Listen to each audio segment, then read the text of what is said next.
Waqt żjara f'pajjiżna r-rappreżentant speċjali tan-Nazzjonijiet Magħquda fil-Libja, Ghassan Salameh, saħaq fuq il-bżonn li tinstab soluzzjoni politika kemm jista' jkun malajr fil-Libja. Biswit il-Ministru Malti Carmelo Abela f'konferenza tal-aħbarijiet fil-Ministeru tal-Affarijiet Barranin, Salameh nota b'dispjaċir li mwiet fil-Libja fl-aħħar xhur, inkluż ta' 3 kollegi tiegħu din il-ġimgħa stess f'Benghazi. U għannota relazzjoni b'saħħitha li dejjem tkatred bejn Malta u l-Libja, primarjament minħabba l-pożizzjoni ġeografika ta' żewġ pajjiżi.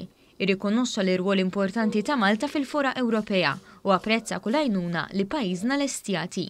Spjega li l-konflitti fil-Libja fl-aħħar xhur waslu biex intilfu mijiet ta' ħajjiet u qal li bħalissa dan il-pajjiż mhuwiex sigur, iddominat minn gwerra, traffikar tal-bnedmin u trattament ħażin lill-immigranti. I hope that in the very next week we will go back and to the political process as more and more people understand that a military solution to a problem like the Libyan problem is just an illusion.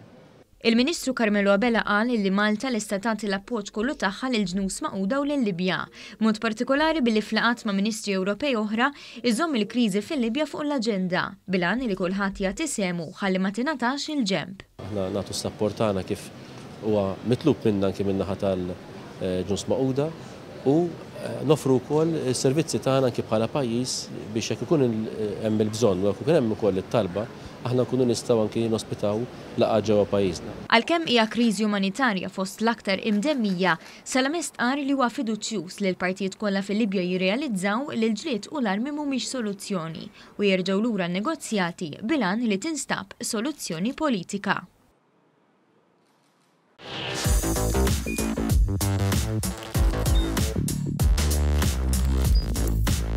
Idħol fuq one.com.mt u hemmhekk tista' tara l-programmi kollha li jxandru fuq One permezz ta' One Play.